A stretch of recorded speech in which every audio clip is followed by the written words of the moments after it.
Popping back on YouTube, talk about something today, but also to remind you that I am moving. So in the future, you're not going to see much experiential work here. I think if you've watched videos recently, you know that, and you know my reasoning for it. So I just want to remind you again to follow where we're going because we're about to build something pretty cool, and it keeps building and developing each day. Essentially, a platform right there on the internet with different levels of content and access, which means all the facilitators and myself will be much more accessible to people doing this work. The people that are invited to this new platform are people that are doing this work. And when I say this work, I don't mean just the awakening embodiment. I mean our style of inquiry. We want to focus on that conversation, the Kilby inquiries, as it applies to life. Does that mean you can't come if you haven't learned the inquiries and have no interest? You can still come for sure, but I think you'll get lost in some of the conversations and you won't be able to go deep with us. It's like the language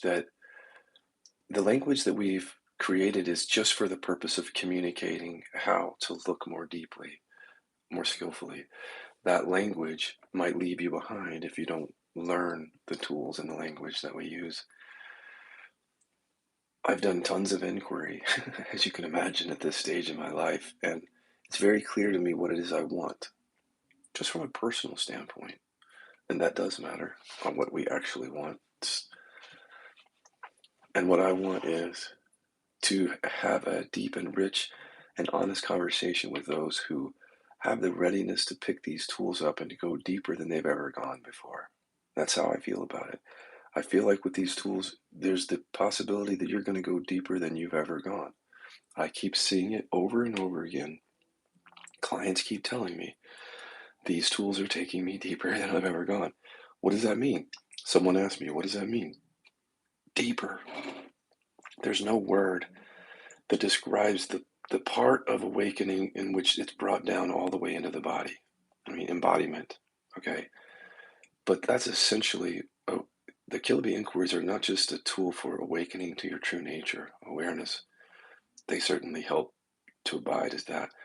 But there's something even greater happening with this work is that we're able to access unconscious stuff in the body, which then has an effect on trauma, addiction, chronic pain, you name it. But if you don't learn the tools, then you can't go to that depth. What I've been doing has been coming onto YouTube, talking to whoever just comes on video, and many of you don't learn the tools, and I feel like I have to water it down, dumb it down, not because you're dumb, but because you haven't learned the tools. So, whereas at one point in my life, it might have been important to grow a large audience, the idea being if I can help a lot of people, that's not what I want now. What I want is however number, two or more. You know, they say wherever two or more gather, that's where I'm at. So one other person, or 100 or 200 or more of people who are doing the work, and we can have an honest, depthful, interactive relationship so that it's like giving you these tools and then you learning them and going deep on your own. Those are the people that I'm interested in coming over to that platform. If you're not interested in using these tools, I'd say you can come on over, but again, you are going to get left behind, and I'm not going to slow down for you. I'm already starting that conversation in Facebook with people that are doing the work. So, again, I want to invite you there if you're doing the work, because our final place will not be Facebook. Our final place will be a website that we're going to announce at a certain point in the next few weeks. And I'm going to invite and pull everyone over there from this Facebook group. So if you go to Scott Killaby main page, public page, there's a pinned post at the top with a dark sky and a bright star. In that post is a link to this new Facebook account. People are going there that are doing the work, and then I'm going to invite all of them to my final place. You can skip the Facebook step if you want. If you, many people don't like Facebook, by simply tuning into YouTube in the next few weeks, and I'm going to announce this new platform and give you a direct path to it. But I'm inviting you to Facebook now because we're already starting the conversation and it's rich. And I have a lot of energy around this, like good energy, I'll tell you, like passion and enthusiasm, like never before. Strange, you would think I would be burnt out by doing this for so many years. I'm certainly burnt out on the pointing in a way that doesn't get to the real issue. I'm kind of burnt out on just pointing to awareness. I'm going to do that as part of this work. The burnout comes from seeing how wholly inadequate that is to meet the issues in our tissues, the body stuff. And if you don't know what I mean yet, just wait. Because at some point along the awakening process, whatever is unfolding for you, you're likely to become interested in the body, even when you don't think it's coming. And the way that it shows up, just so you know, in case you're not interested now, is you're going to retreats or teachings or engaging in some method, and something stubborn in essentially your body or some program, some trauma, something is missed. Can we start there? Something gets missed, and you know it, and we all know it. At first, we can pretend like it's not happening, but as you stick around the teachings or the practice and you recognize that it's not taking you where you need to go, this issue that's getting missed can fester and grow and start to take over your life somewhat through chronic pain. Again, my chronic pain was not, it was partly physical. A lot of it was emotional and psychological. I'm a living example, exhibit A, Your Honor, of what happens when you bypass a certain important area and how that festers. So I come out of that renewed in my enthusiasm to help people find these areas that they're missing and include them and go deeper. So again, if you're not ready yet, just wait around, because at first when you go to the enlightenment teachings and the satsangs, we're a bit enamored by the whole notion to wake up to our true nature or to be enlightened. And the folklore of that keeps our attention for a while. The ideas and the experiences portrayed that you can wake up to your true nature and step out of suffering, be free, peaceful, liberated. We get enamored with that, obviously, but the thing that doesn't get talked about, here it is. I'm talking about it. Is that even as you wake up to your true nature, what that is, in a sense, is like here's a rough metaphor. A bright light comes on. And bright light is what you are. It's not a light, it's awareness, but it's recognized. And in recognizing it, the things that are hiding, the issues that you're not addressing, they start to become more painful. The avoidance of them becomes more painful. And even when you make contact with them, when you stop avoiding them, if you don't have the skill to work with that, that can become more painful. So one thing that we have on our side, I hate to say it this way, is suffering.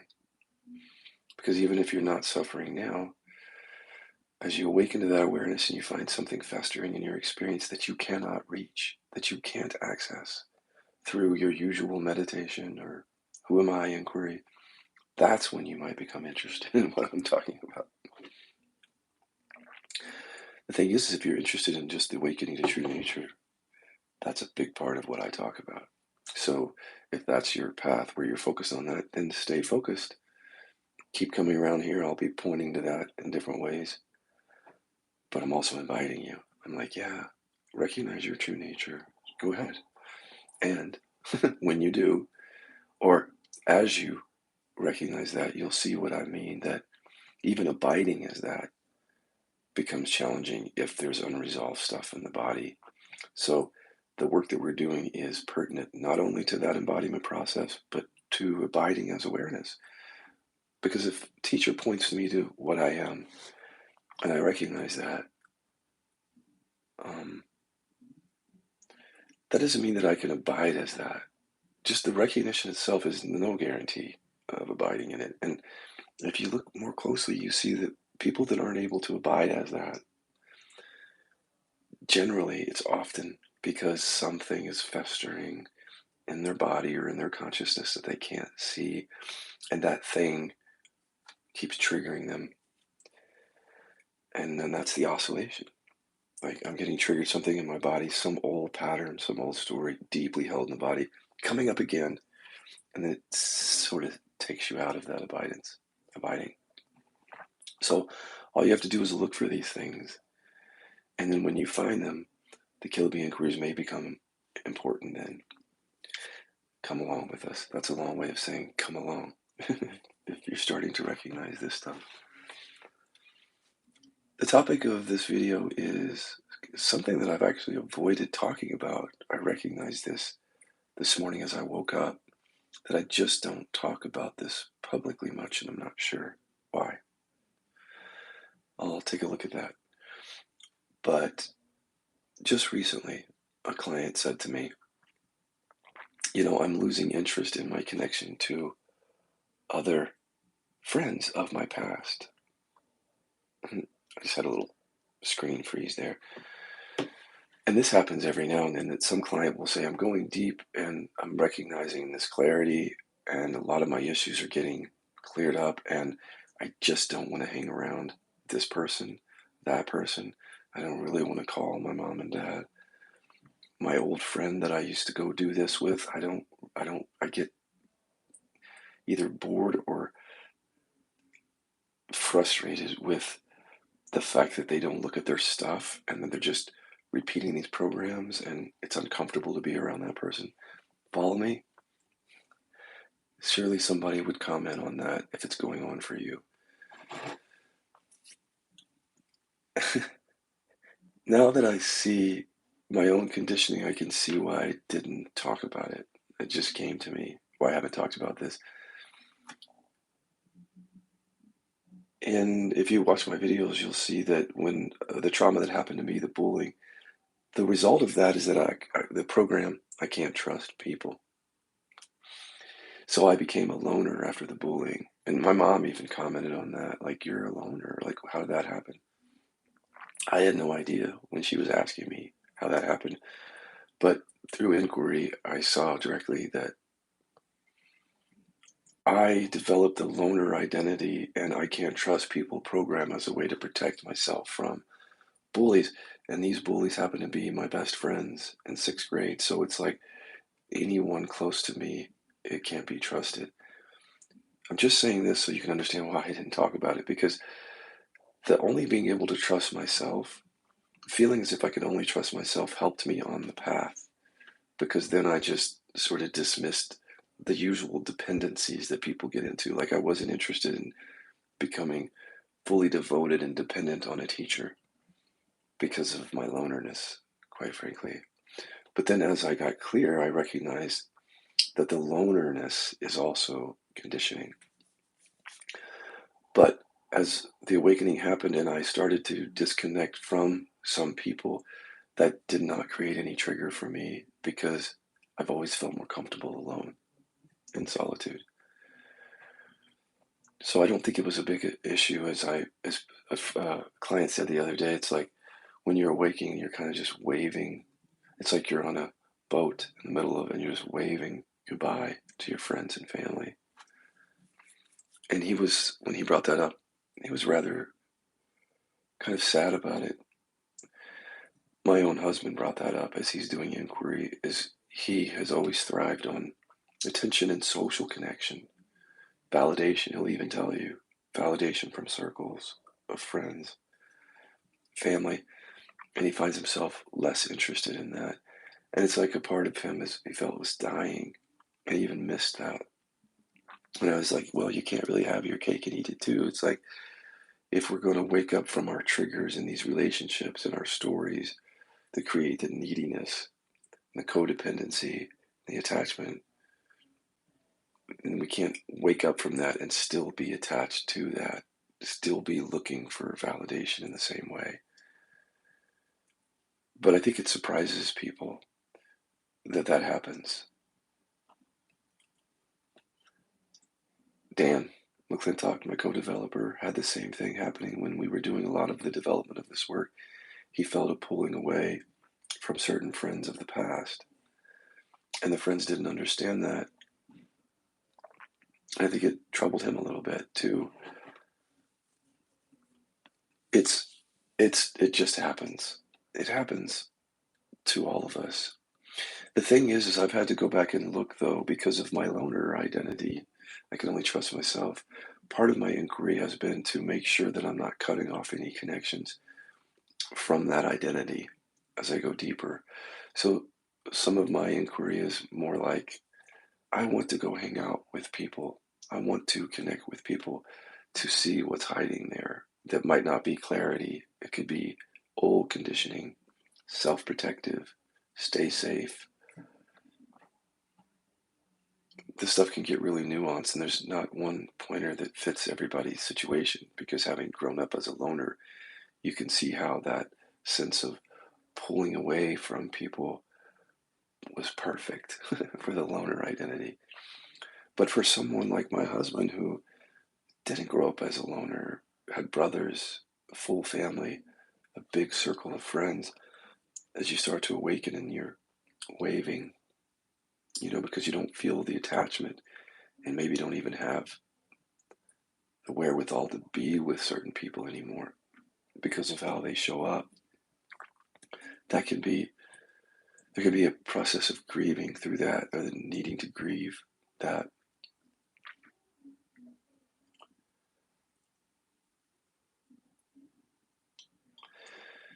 But the truth is as you get clearer, you just don't need those anymore. You don't need, look at what we talk about here. You care less about what others think in your clarity. They stop taking up attention in your mind, which is the mind is quieter, more abidance as awareness.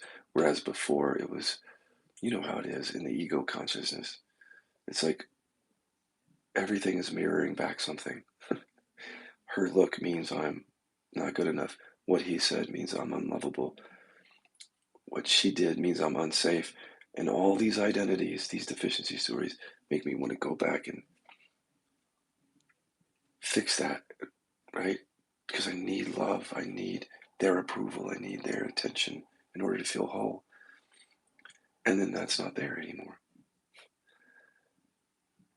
So one thing is you just don't care what others think. A lot of our connections is because we're really connected into what other people think. And we want their approval or their love or something. So that starts falling away. The deficiency story itself starts falling away. And this is an interesting area here. See if you can relate to this. If your deficiency story is becoming weaker or more or emptier or even gone, look back and notice what you were doing in that ego consciousness with that deficiency story.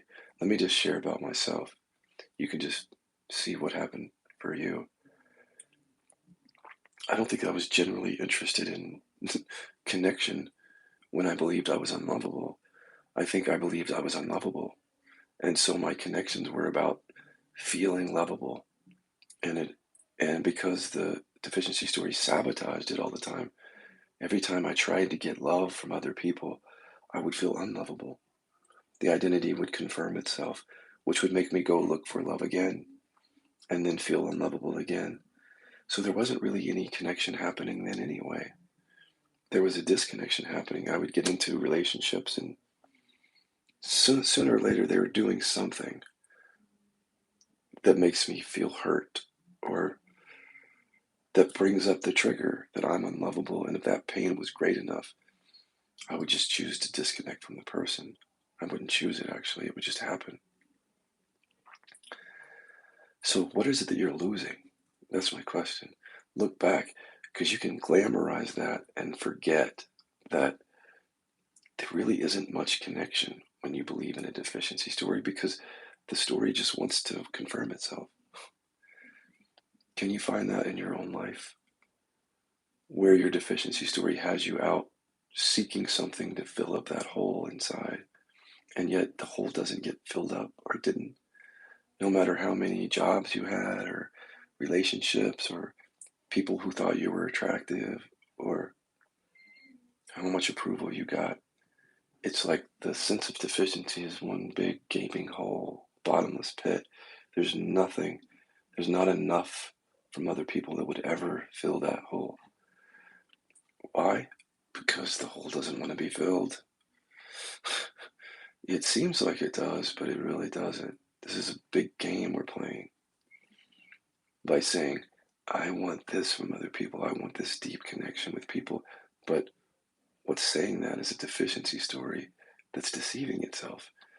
Because what it's really looking to do is to confirm the fact that it's not good enough, that you're not good enough or unlovable. So, how much real connecting was happening is my point. Like genuine, heartfelt, whatever, unconditional love or whatever. So, what is it that you're leaving behind? Maybe this new way is just a new way of relating that, and you don't have a map for it. You don't have a guidebook for it. It's just new. So you have to find your way in that.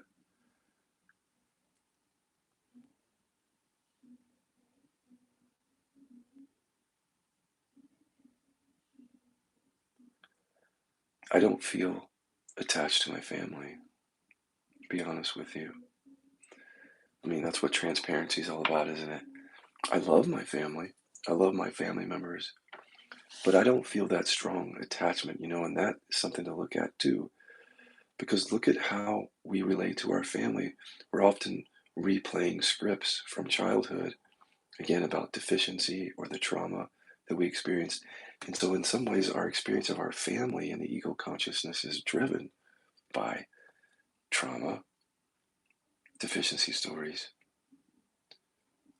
because mom and dad were the first important people in our life. And this is where these stories got formed in many cases. So, look at what it is that you had with your family is mostly, you would say, in many cases, an attached love, a love where you're still going back to try to get dad's approval, even at age 40 or 50 or 60, or even once dad has passed. Still, the script is running. Dad thought I wasn't good enough. If you can hear that script running, then you know that a large basis of your relationship with your family was based on the deficiency story. And if that's not what you really are, something new shows up then. But it is an attachment. The attachment or the neediness comes from, in part, the deficiency story.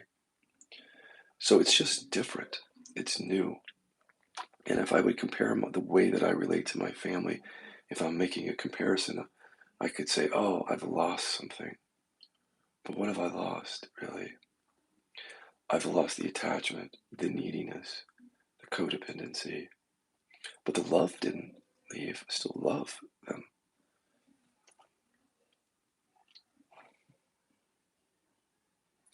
Even romantic relationships can be different.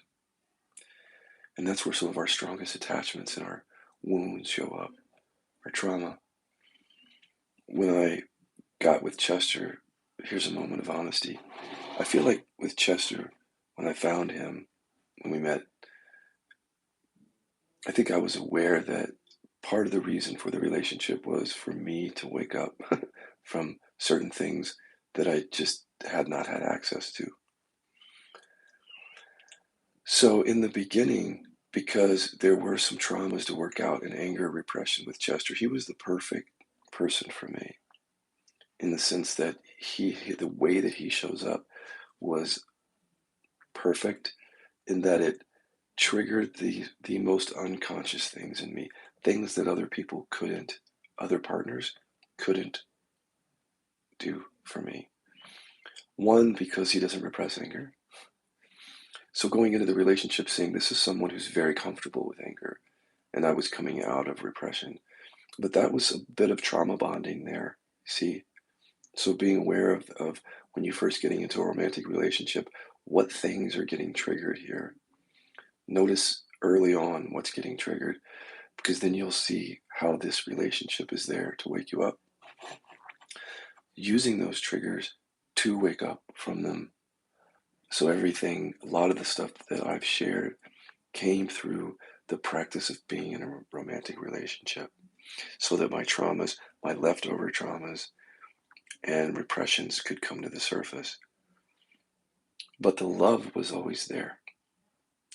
Chester and I love each other very much. But on top of that, on his side, he was working out attachment issues and is working out those issues because of some stuff that happened to him. And I was working out bullying and being around someone who could be angry. You see, because anger in my mind, pre Chester, meant bully. If you're angry at me, you're bullying me. That's how I thought about it. And I don't think of it that way anymore. But I needed that relationship with Chester to bring that up for me. But there's been a process even of that, of looking at, so those kinds of triggers will create that attachment on some level. You know what I mean by that? Like the bond of the trauma. And underneath that, you kind of better hope there's something genuine, right? Because those fall away. If you use relationship to wake you up, those things will fall away. And then that's a different relationship after those things fall away. And the closest thing I can say is it's unattached love. Unattached love.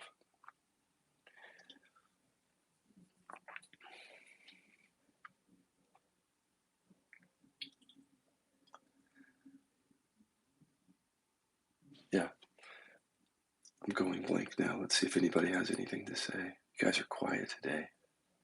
Oh, nice topic, Serena. Thank you. Is there anything else to say? Let me see.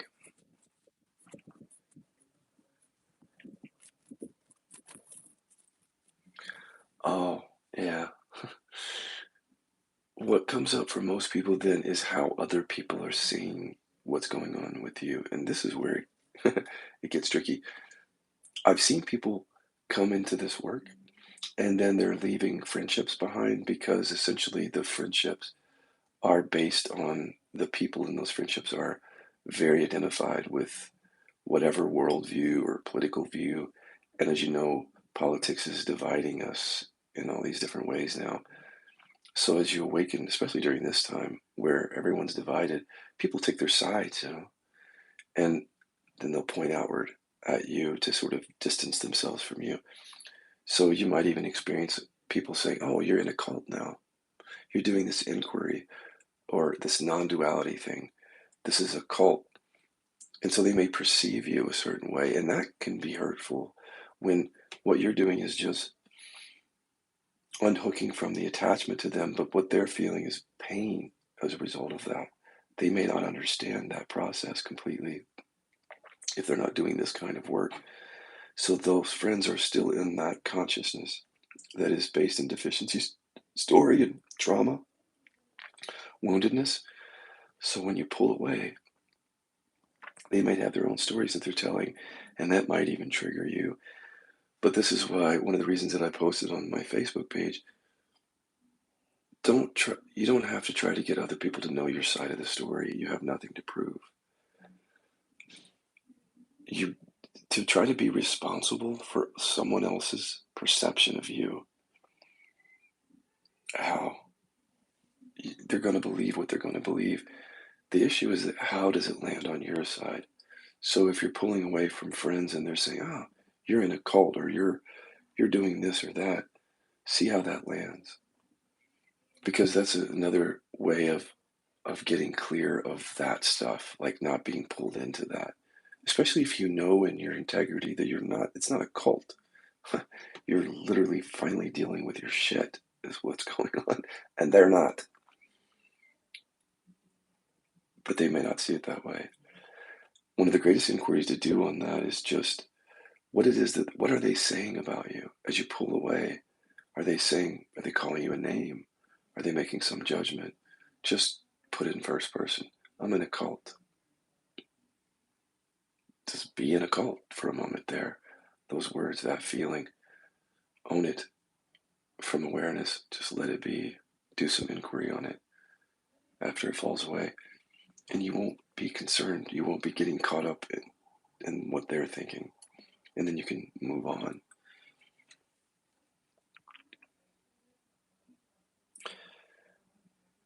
I think one of the reasons that we want to create a community and we're moving to this new platform is because we recognize that as you go deeper, some of your connections with friends and family may get lost or may change. And yet we still desire on some level to connect, right? But maybe it's more difficult for some people to connect in the old way. So creating a community allows you to meet each other doing this work and where you have similar insights and realizations and there's something in common. And there can be even deeper heart connection that happens as you meet people like that. And you can see how people would say, oh, yeah, that's a cult. That sounds like a cult. But you know it's not. You know that.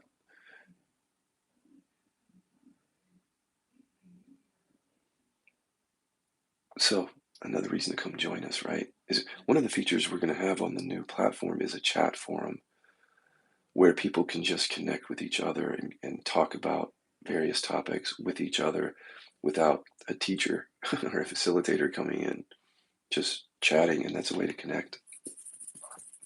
One of the values of just being in the facilitator training program is the community. Part of that is once people get into what's called the practice period.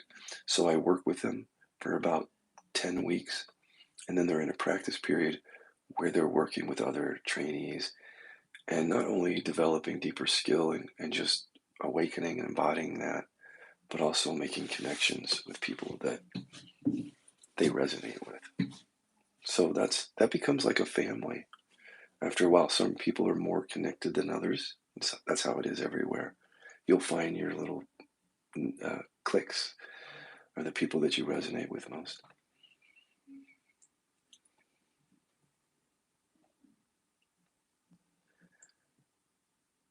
I don't think that in the ego consciousness,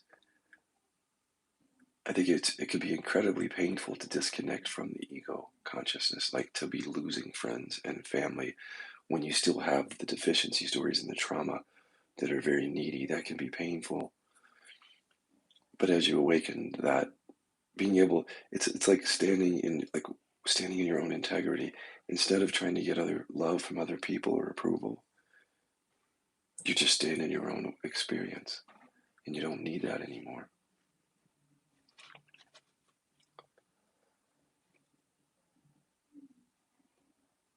Here's another tricky thing, though, because as we awaken to our true nature, and then we start to embody that, um, we may find that solitude is helpful because in solitude there's a quietness and we're not being triggered by those people. But you have to be careful. I've had to be careful because, again, that's always been a way to protect myself. Hear me? So, pulling away from people, even before I got interested in this work, was a way to protect myself from pain. So, as you're going deeper and you're getting clearer, if you isolate a lot, you may not put yourself in those situations where, like it happened with me in Chester, where I'm putting myself in a relationship that will bring things up, or going into a job, whatever, hiding away is one thing you want to look out for. Because as you recognize all the pain in relationship that you've dealt with and you become clearer, it could be quite natural then to want to protect yourself from those people. And sometimes you do have to set a boundary with certain people.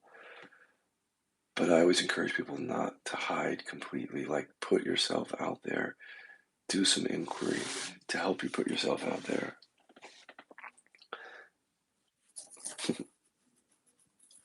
I've had to do inquiry to put myself out here like this because I think my conditioning would just say, be a loner, enjoy your own realization, don't entangle yourself with other people. I've had to do a lot of inquiry on just being transparent to be able to open up to you because transparency was very threatening to me because I didn't trust people.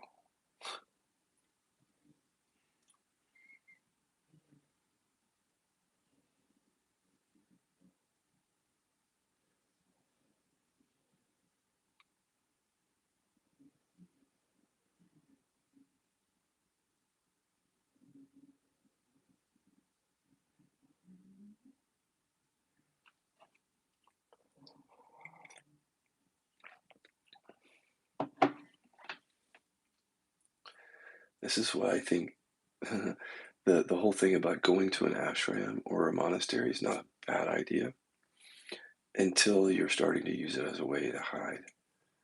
But you can build a monastery in your own room. You know, your own room could become a monastery. In other words, a place away from all people and all triggers.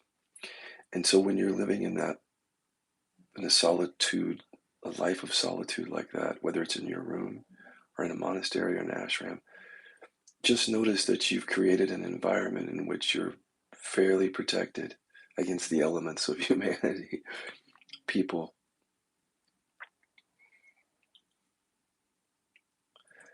So I think a lot of people get clear while they're in a monastery or on a retreat or in their room, and they're abiding as awareness, right?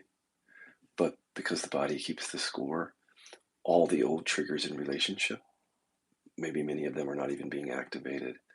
So it's a little bit of self-deception. Just, oh, I can be here I have a closet. Here in my closet, I'm awake and aware. There's no self. There's no problem. Of course not, because there aren't people around you.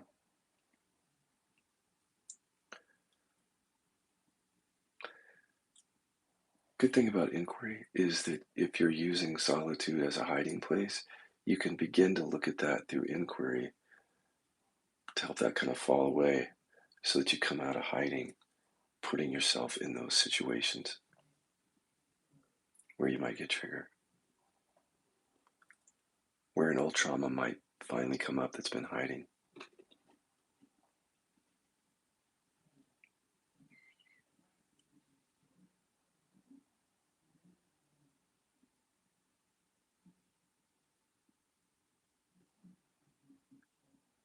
I'll leave you with an inquiry, reverse inquiry.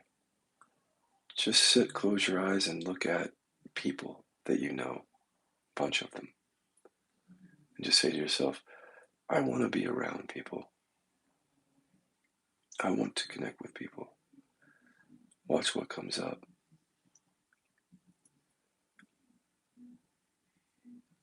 Just witness it. Because then you'll see your conditioning that's using solitude as a place to bypass things. See what your programs say about that. Things like, no, I'm afraid. I can't open up to people. They'll hurt me. Just look for that because that can break that wall down so that you move out of your room, move out of the ashram now if you're ready. For me, freedom isn't freedom if I have to hide. It's not freedom because I'm actually creating a false kind of environment where I'm hiding all the time. I understand that solitude is helpful. But the greater freedom is when I can go and be in the world, like somewhat engaged with the world and in relationship and at a job. This is what I do, engaged in that.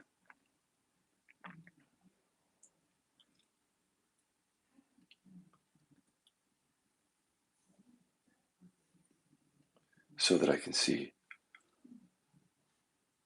I mean, they say that others are our best teachers. It's so true. But if you're not around others, you don't get taught.